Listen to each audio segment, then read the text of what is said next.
Selamat malam dok, Halo, selamat malam Mbak. apa kabar? Kabar baik, Alhamdulillah. Alhamdulillah. Udah makan dok? Udah. Makasih ya udah meluangkan Oke. waktunya untuk Ya, bergabung bersama kami. Tentunya untuk mengedukasi masyarakat seputar kesehatan. oke. Sebelumnya kita mari sapa beberapa viewer ya yang udah join. Halo Faye, halo Hai. Husami, makasih udah join. Halo Hairunisa, makasih udah join. Terus pantengin ya pembahasan kami. Perkenalkan, nama saya Erin dari Bimbingan Pasien. Malam ini kita akan membahas topik mengenai nutrisi tepat bagi wanita bekerja dengan MAH dan GERD bersama Dokter Mutia. Pastinya banyak ya yang suka nunda-nunda makan, makan tanpa mikirin kandungan nutrisi, terus jam makannya berantakan. Tanpa membuang waktu lagi, kita langsung tanya dokter ya. Dok, kenapa sih bisa terjadi asam lambung yang tinggi atau sakit mah dok? Oke, jadi kalau asam lambung sakit mah ini kayaknya penyakit semua umat ya. Iya Kayaknya banyak semua orang banget. tuh banyak banget yang punya masalah sakit mah atau asam lambung gitu ya. Kalau misal terutama tuh apa namanya wanita-wanita pekerja ataupun orang yang Mm-mm. punya jadwal makan yang tidak teratur gitu ya. Kenapa asam lambung itu sebenarnya bisa terjadi? Jadi yang dikatakan asam lambung atau penyakit mah itu sebenarnya nggak spesifik gitu ya. Maksudnya asam lambung itu bisa terjadi karena ada naiknya asam lambung, keluarnya asam lambung dari lambung ke saluran makan atau esofagus. Itu biasanya yang kita kenal dengan asam lambung. Sebenarnya nama penyakitnya adalah GERD. GERD gitu ya, Ya. gastroesophageal reflux disease. Jadi di mana ketika asam lambung itu naik ke atas yang harusnya dia berada di dalam lambung, dia naik ke atas sehingga menimbulkan gejala-gejala nyeri ulu hati gitu ya, kadang-kadang dadanya terasa Panas ya. panas. Kemudian nanti akhirnya bisa muncul gejalanya itu gejala dispepsia atau biasanya yang dikatakan gejala orang sakit mah itu adalah gejala dispepsia namanya. Nah, jadi dispepsia ini sebenarnya kumpulan-kumpulan gejala yang terjadi karena adanya gangguan di saluran cerna kita termasuk lambung, termasuk GERD tadi itu gitu. Jadi bisa gejalanya tuh apa namanya cepat kenyang gitu ya, perut terasa penuh, kemudian ada mual juga, bahkan ada yang sampai muntah gitu. Nah, jadi cikal bakalnya sebenarnya adalah karena adanya peningkatan si asam lambung ini gitu. Jadi karena kita tahu asam lambung ini adalah zat yang tentunya dia bersifat asam, namanya juga asam lambung gitu ya. Dia memang pH-nya itu sangat-sangat rendah yang ditujukan untuk mencerna makanan yang berada di dalam lambung kita gitu. Tapi pada kondisi dia keluar dari fungsi aslinya, maka dia akan menimbulkan gejala-gejala tadi itu gitu. Oh begitu dok. Apakah kalau misalkan perempuan dok lebih rentan terhadap gangguan lambung atau gimana? Nah, iya, jadi ternyata perempuan itu kan kita punya hormon yang namanya estrogen ya. Jadi hormon estrogen itu reseptor apa namanya reseptor si hormonnya itu ada juga di saluran cerna, termasuk di lambung gitu ya, termasuk di otot-otot saluran cerna, otot-otot lambung, otot-otot esofagus itu ada juga reseptornya. Jadi reseptor itu adalah hormon itu pasti punya reseptor. Semua hormon yang ada di dalam badan kita itu dia memiliki reseptor di masing-masing organ di tempat dia bekerja gitu ya. Di mana ada reseptor maka hormon ini akan bekerja di situ. Nah, hormon estrogen itu punya reseptor di otot saluran cerna termasuk otot lambung dan otot esofagus. Otot yang mengatur katupnya si tutup pintunya bagian atas lambung antara esofagus dan lambung itu ada pintunya ya, ada sphincternya. Nah, ototnya itu ada reseptor estrogennya gitu. Jadi hormon estrogen itu bisa menyebabkan otot-otot yang harusnya tadi menutup pintu supaya asam lambung tidak naik ke atas, Naik. dia menjadi relax, menjadi lebih longgar seperti itu karena adanya pengaruh hormon estrogen tadi. Makanya wanita itu karena ada hormon estrogen mungkin jadinya lebih rentan untuk memiliki masalah GERD tadi itu gitu. Karena ketika hormon estrogennya meningkat misalnya menjelang menstruasi gitu ya atau pada saat kehamilan gitu. Nah, itu bisa terjadi GERD, reflux naik asam lambung ke atas karena ototnya tadi itu lebih tidak kuat, lebih longgar seperti itu, pengaruh hormon. Oh, pantesan banyak perempuan ya yang mengalaminya. Ya. Terus ada teman saya, Dok. Jadi menjelang dia haid itu lambungnya suka kambuh. Nah, itu hubungannya gimana, Dok? Ya, itu tadi juga sama gitu ya. Jadi menjelang haid itu kan biasanya hormon itu meningkat kan, hormon estrogen itu lebih meningkat gitu. Jadi karena ada pengaruh hormon tadi itu sama seperti kehamilan gitu juga kan. Gitu. Jadi karena hormon estrogen itu membuat tonus otot di sekitar pintu tadi itu menjadi lebih rileks. Jadi maka dia lebih cenderung lebih sering kambuh menjelang menstruasi gitu karena kadar hormonnya meningkat tadi itu gitu. Oke. Siapa tahu ada yang mau bertanya bagi para viewers, dipersilahkan ya, mumpung ada dokter ahlinya loh. Sebelumnya saya juga mau bertanya lagi, kan zaman sekarang banyak tuh ya dok ya, kedai kopi gitu, bahkan anak usia SMP juga suka nongki-nongki ngopi. Apalagi wanita bekerja, nah itu sebenarnya ngopi itu boleh nggak sih dok? Iya, zaman sekarang kopi itu udah jadi lifestyle ya. Semua orang mengkonsumsi kopi karena lifestyle belum ngopi, seperti itu. Gak keren. Iya, kalau belum ngopi nggak keren gitu ya. Memang ada sih beberapa orang yang memang membutuhkan kafein baru dia bisa kerja gitu karena memang sudah kecanduan dengan yang namanya kafein. Sebenarnya kopi itu bukannya nggak boleh ya gitu ya. Sebenarnya kebiasaan minum kopi itu kalau misalnya minum kopinya dengan dalam jumlah batas yang wajar itu sebenarnya juga memberikan manfaat kesehatan tersendiri gitu. Ada penelitian yang menunjukkan bahwa dengan konsumsi kopi bisa menurunkan risiko jantung misalnya seperti itu. Ada gitu. Jadi sebenarnya kebiasaan minum kopi ini tidak selamanya adalah kebiasaan yang jelek gitu ya. Tapi nah masalahnya sekarang adalah kopi kekinian yang menjadi hype di masyarakat itu adalah kopi yang sebenarnya komposisinya cenderung tinggi gula, tinggi lemak seperti itu. Banyak yang jadi dicampur ya. Iya, dengan kopi susu kekinian kan kita tahu ya kopi susu kekinian itu kan banyak ya sekarang gitu. Nah itu biasanya kadar gulanya juga terlalu tinggi. Dia pakai susu juga kan, pakai susu, pakai creamer, jadi kadar lemaknya, kadar gulanya juga cukup tinggi gitu, dan akan membuat menyumbang konsumsi gula harian kita jadi lebih ekstra dengan konsumsi kopi-kopi yang ada di zaman sekarang ini gitu. Jadi, tapi kalau untuk orang-orang yang memiliki riwayat penyakit lambung gitu dengan kondisi GERD tadi itu, minum kopi ini menjadi salah satu hal yang memperburuk kondisi GERD-nya gitu. Jadi hati-hati kalau misalnya memang ada kondisi GERD, ada riwayat memang sering kambuh seperti itu, sebaiknya memang kopi itu harusnya dihindari gitu. Dihindari. Atau sebelum minum kopi makan dulu deh ya gitu. Bisa dok? Sebaiknya paling kurang jangan minum kopi dalam keadaan perutnya kosong gitu ya. Baik. Dok, ini sudah ada yang bertanya. Dari Velia Davina, dok mau tanya dok, cara bedain mah bisa sama GERD itu gimana? Atau ternyata mah itu istilahnya memang GERD, hehe, katanya. Ya, jadi memang membingungkan ya. Maksudnya kadang-kadang orang tuh bingung sebenarnya mah ini apa sih gitu ya. GERD ini tuh apa? Apakah dia termasuk penyakit mah atau bukan gitu. Jadi sebenarnya yang dikatakan penyakit mah tadi itu adalah kumpulan gejala dispepsia tadi yang saya katakan. Nah, kalau dispepsia sendiri itu dia bisa terbagi dua. Dispepsia yang memang disebabkan karena ada masalah pada organ saluran cernanya, misalnya memang lambungnya luka, misalnya seperti itu. Lambungnya ada perdarahan atau lambungnya memang dinding lambungnya iritasi. Nah, itu bisa menimbulkan gejala mah atau gejala dispepsia. Mual ya, muntah gitu ya. Kadang-kadang ada muntah yang disertai dengan muntah hitam atau muntah darah gitu kan.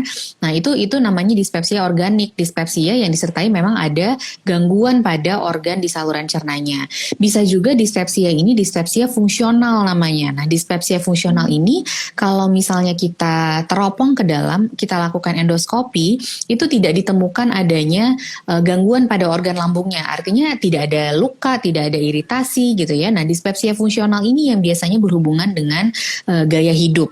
Nah, kalau GERD tadi sendiri itu, GERD itu sebenarnya yang akrab dikenal dengan asam lambung gitu ya. Kadang-kadang saya kena asam lambung nih. Nah, biasanya yang dikatakan kena asam lambung itulah yang dikatakan GERD. Nah, kalau sakit mah itu mungkin bisa dikatakan gejala lebih luasnya seperti itu. GERD itu bisa menimbulkan gejala dispepsia. Iya, GERD itu lebih spesifik karena adanya naiknya asam lambung atau aliran balik asam lambung yang harusnya dia berada di lambung, dia naik ke saluran esofagus gitu kan. Kita tahu makanan dari mulut, kemudian untuk menuju lambung dia itu ada saluran yang namanya esofagus, ya kan? Nah, jadi asam lambung itu harusnya dia beradanya tuh di lambung, ditutup oleh pintunya tadi itu, sphincter antara esofagus dengan lambung gitu. Tapi karena gaya hidup ya, pola makan yang berantakan misalnya, kebiasaan merokok, minum alkohol, begadang gitu ya. Nah, itu bisa menyumbang faktor resiko itu terjadinya GERD tadi itu gitu. Oke. Nah, ini nanya lagi nih, Dok. Jadi kalau disimpulkan lebih parah mah atau GERD, Dok? Dua-duanya bisa parah sih gitu. Jadi kalau misalnya GERD itu berkepanjangan dan tidak diobati juga akan parah juga gitu ya. MAH itu kalau misalnya sama-sama tidak diobati ya dua-duanya parah gitu. Tapi biasanya gejalanya yang lebih berat itu yang lebih bisa bikin menurunkan kualitas hidup gitu ya. Menurunkan kualitas hidup secara keseluruhan itu biasanya kalau sudah MAH dispepsia tadi yang tidak tertangani gitu. Karena biasanya nafsu makannya jadi menurun gitu kan, kemudian pilihan makanan juga jadi terbatas karena nggak bisa semuanya makan karena pilihan makanan tertentu itu akan menyebabkan gejala dispepsianya tadi itu jadi kambuh seperti itu. Sudah terjawab ya, Felianda Bina. Agak susah. Sudah terjawab ya tadi pertanyaannya. Oke, siapa lagi ada yang mau bertanya? Sepertinya belum. Dari saya lagi ya, Dok. Kan saya kadang lembur, Dok, misalkan pulang jam 10 malam. Nah, pas pulang nih, jajan pecel lele, nasi goreng. Nah, itu nggak apa-apa buat lambung kita kalau makan jam segitu. Ya, nah jadi sebenarnya penyakit asam lambung ini ya, penyakit GERD ini itu kenapa dia sangat berkaitan dengan pola makan gitu ya. Gitu. Tadi salah satunya adalah kebiasaan makan malam hari gitu. Jadi yang bisa menyebabkan GERD ini dia bisa karena memang gejalanya muncul itu karena iritasi dari si asam lambungnya yang memang mengiritasi mukosa dari esofagus sehingga muncul gejala heartburn ya, panas gitu ya, atau kalau misalnya dia mual atau bisa sampai sakit tenggorokan. Kadang-kadang orang yang memiliki keluhan sakit tenggorokan yang nggak selesai-selesai, sakit tenggorokan yang berkepanjangan, sulit menelan yang berkepanjangan itu bisa disebabkan karena GERD tadi karena iritasi dari saluran esofagus tadi oleh asam lambung. Nah, terus juga ada makanan-makanan yang menyebabkan si otot pintu tadi, sphincter tadi itu menjadi lemah. Makanan-makanan yang misalnya mengandung kafein tadi ya, mengandung kafein, kemudian makanan berkarbonasi, makanan yang mengandung tinggi lemak gitu. Nah, kalau misalnya makan pada malam hari, itu bisa meningkatkan resiko terjadinya GERD karena pada saat kita makan malam hari, itu biasanya produksi asam lambung lebih tinggi dibandingkan kalau kita makan di jam-jam yang normal gitu. Nah, kenapa dia bisa bikin resiko GERD itu menjadi meningkat, resiko asam lambung menjadi meningkat kalau kita memiliki kebiasaan makan malam hari karena itu asam lambungnya menjadi produksinya semakin lebih tinggi pada malam hari dibandingkan kalau kita makannya di jam yang normal gitu. Kalau asam lambung meningkat dengan kondisi pintu sphincter tadi lemah, maka akan naik pasti ya kan gitu. Kalau bisa produksinya normal mungkin dia tidak akan sampai naik ke atas, tapi karena dia asam lambungnya produksinya meningkat, jadi bisa meningkatkan resiko GERD tadi. Jadi memang kebiasaan makan itu sebaiknya makannya harus teratur ya gitu. Kalau menjelang tidur 2 jam sebelum tidur itu udah paling telat, jangan makan lagi gitu, karena kalau misalnya makan terlalu dekat waktu tidur juga meningkatkan resiko asam lambung bisa naik ke atas gitu. Jadi mendingan langsung tidur aja deh ya. Besok makan nih. Iya. Iya. Dok, pola makan yang bagus itu nunggu lapar apa harus tepat waktu sih? Ya, Nunggu kita lapar dulu apa gitu? jadi sebenarnya yang paling baik itu adalah jam makan kita tuh harusnya teratur ya, gitu. Kalau misalnya kita memiliki kebiasaan jam makan yang teratur, itu biasanya metabolisme kita tuh jadi lebih rapih gitu ya. Kerja hormon kita juga jadi lebih rapi dan biasanya porsinya menjadi lebih terkontrol kalau kita memiliki jadwal makan yang teratur gitu. Jadi sebaiknya memang makan itu adalah di jam yang sudah ditentukan gitu ya, jam yang teratur sesuai dengan kebiasaan kita. Orang kan beda-beda ya, kadang-kadang aktivitasnya tuh beda-beda gitu. Tapi sebisa mungkin itu memiliki jam makan yang teratur setiap harinya. Misalnya sarapan pagi jam berapa, nanti makan siang jam berapa gitu. Jadi jangan tunggu lapar baru makan gitu. Kadang-kadang yang nunggu lapar baru makan itu bisa jadi kita nggak lapar-lapar misalnya mungkin gitu ya. Bisa jadi karena kesibukan pekerjaan atau ada aktivitas yang membuat kita jadi lupa makan. Itu bisa jadi di dalam jangka waktu yang panjang kita kelupaan makan gitu, padahal lambung itu di jam 4 jam tuh udah mulai kosong tuh harusnya gitu. Nah jadi sebaiknya memang makan itu jangan nunggu lapar, tapi makanlah di jam yang teratur gitu, karena banyak sekali manfaatnya kalau kita membiasakan untuk makan di jam yang teratur seperti itu. Kalau jam-jam yang terbaik untuk makan menurut dokter kapan? Ya. Kalau pagi gitu, siang, malam?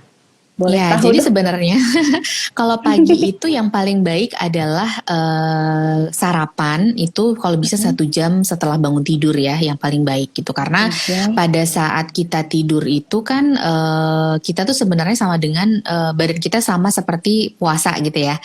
Gitu. Kalau misalnya pada saat tidur itu kan kita nggak mau konsumsi makanan apa-apa gitu. Nah jadi sebaiknya memang sarapan yang bernutrisi itu adalah yang paling baik waktunya 1 jam setelah bangun tidur gitu. Misalnya bangun tidurnya jam 6 gitu ya. Misalnya bangunnya jam 5, mungkin di sekitar jam 6 atau jam setengah 7 tuh sarapan di jam itu gitu. Nah, kemudian makan siang itu mungkin di sekitar jam 12. Nah, dari jam makan pagi menuju jam makan siang kan waktunya agak panjang tuh ya. Iya, panjang. Gitu. Jadi yang paling baik itu sebenarnya ada makanan selingan tuh di antaranya gitu. Karena kalau misalnya ada selingan di antaranya itu kita bisa lebih mengatur asupan makanan kita menjadi tidak berlebihan. Nah, asupan makanan volumenya yang sekali makan tuh langsung banyak gitu, kadang-kadang kadang-kadang suka skip sarapan ya kan. Skip sarapan nih, misalnya nggak sempet bangun buru-buru berangkat kerja segala macam, akhirnya nggak sempet sarapan, akhirnya baru bisa makan tuh jam 12 misalnya. Pasti kan sudah sangat kelaparan gitu ya. Jadi kadang-kadang akhirnya makannya tuh porsinya tuh balas jadi besar. Dendam, iya, porsinya tuh banyak. Nah, makan sekaligus dengan porsi yang banyak itu juga bisa meningkatkan resiko terjadinya asam lambung tadi gitu. Karena lambung itu dia akan ukurannya akan menjadi sangat-sangat besar gitu ya, melebar gitu, karena dia harus menampung makanan yang segitu banyak sekali makan.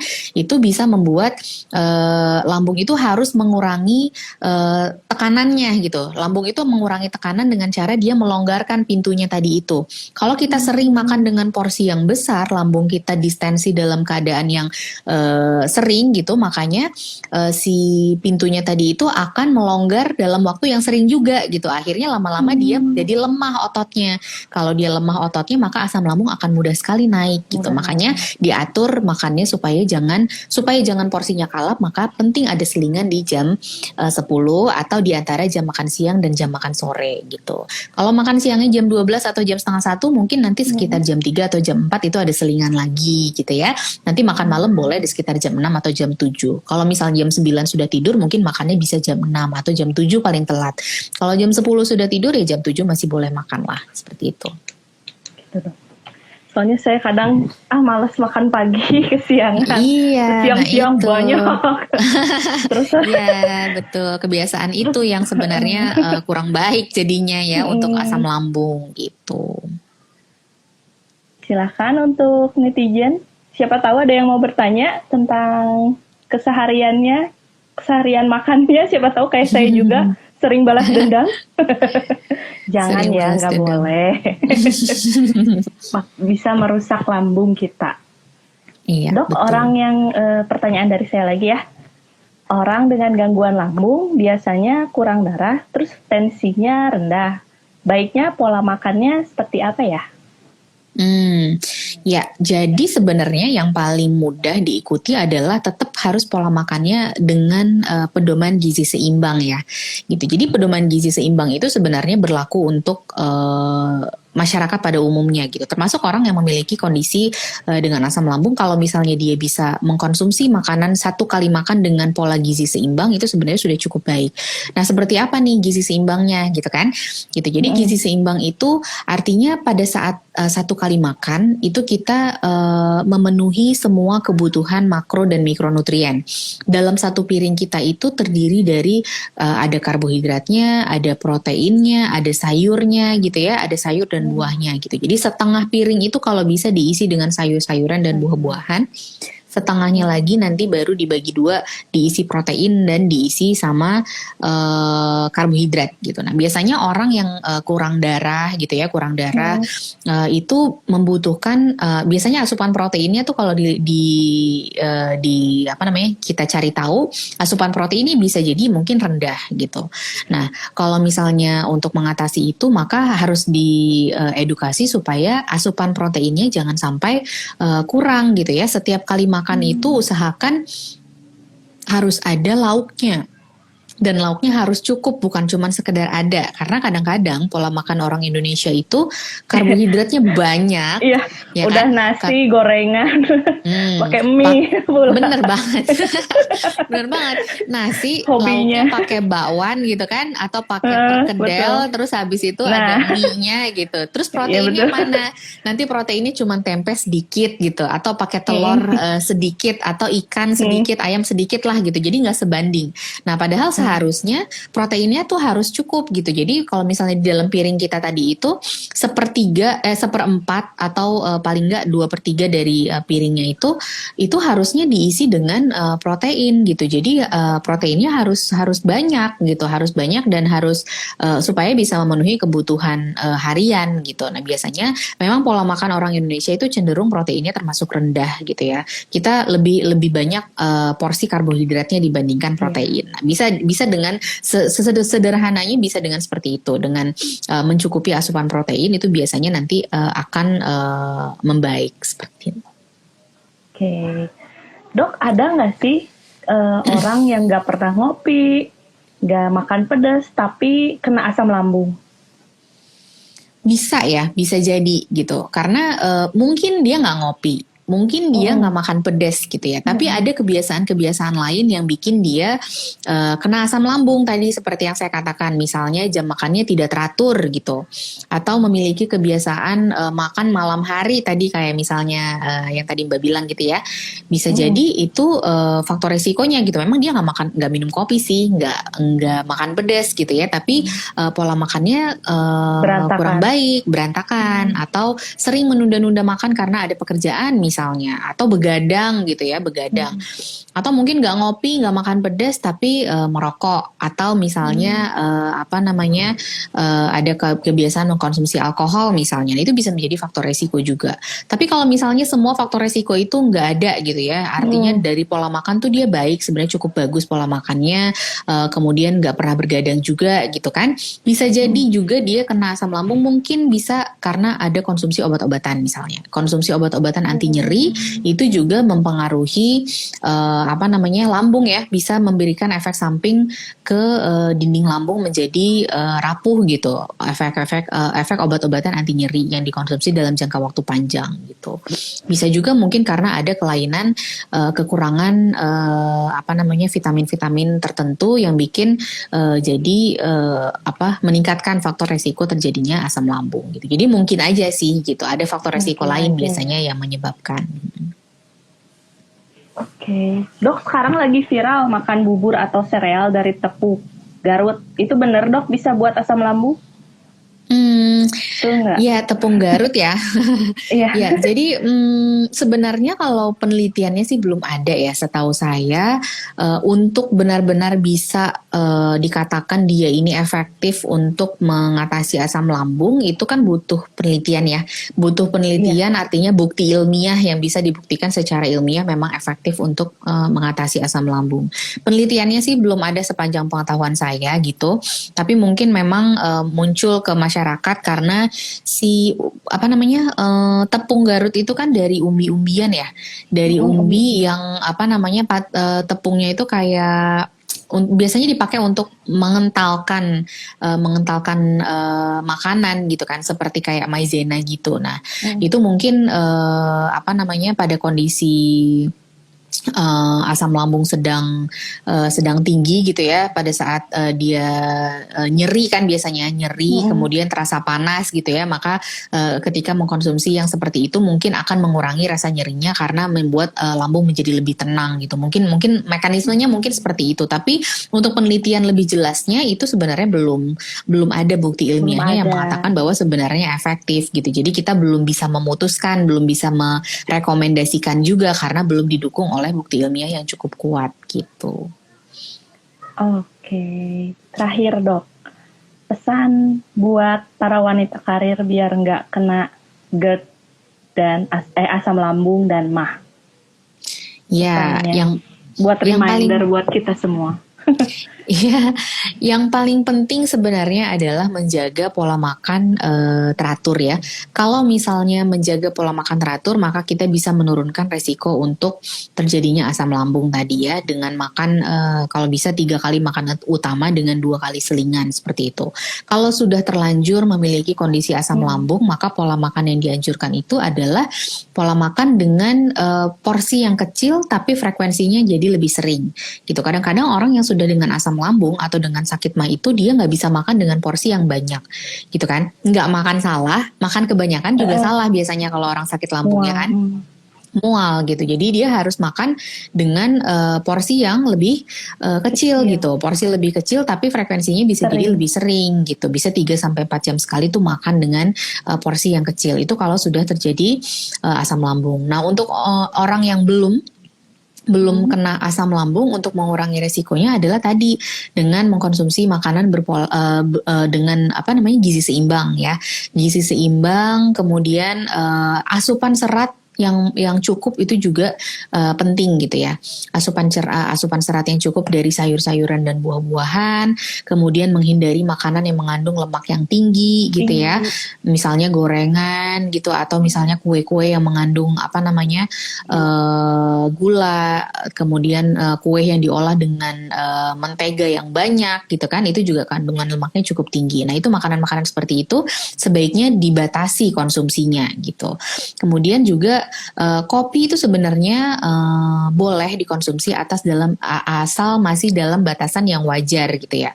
Dikatakan kalau misalnya kopi yang dikonsumsi dengan 2-3 cangkir sehari, dalam artian kopinya tuh kopi sebenarnya kopi hitam ya, kopi real hitam. Ya? Iya, beneran kopi gitu ya, beneran. Yang palsu-palsu. Iya.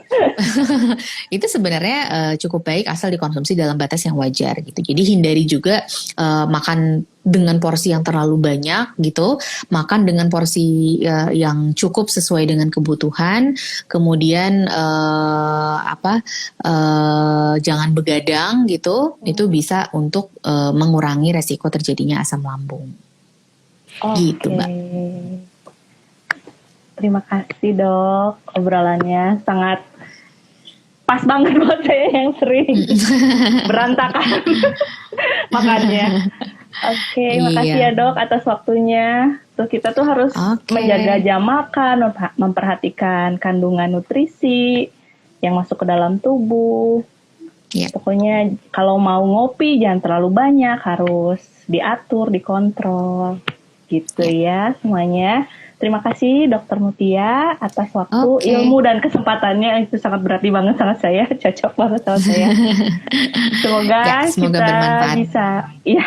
Semoga kita bisa sering-sering lagi di waktu yang akan datang ya. Jangan kapok ya dok. Sehat selalu ya dok. Terima kasih selalu dalam Mbak Eri. lindungan Tuhan Yang Maha Esa. Amin, amin, amin. Izin saya tutup live IG-nya ya. Makasih Oke. semuanya yang udah bergabung. Oke. Jangan lupa yang masih penasaran sama Dokter Mutia, kepoin aja IG-nya di @drmutiawinanda. Nah, di follow, dikepoin ya. Makasih dok. Sampai Makasih, jumpa di lain Mbak. kesempatan. Ya. Assalamualaikum. Waalaikumsalam. Makasih ya.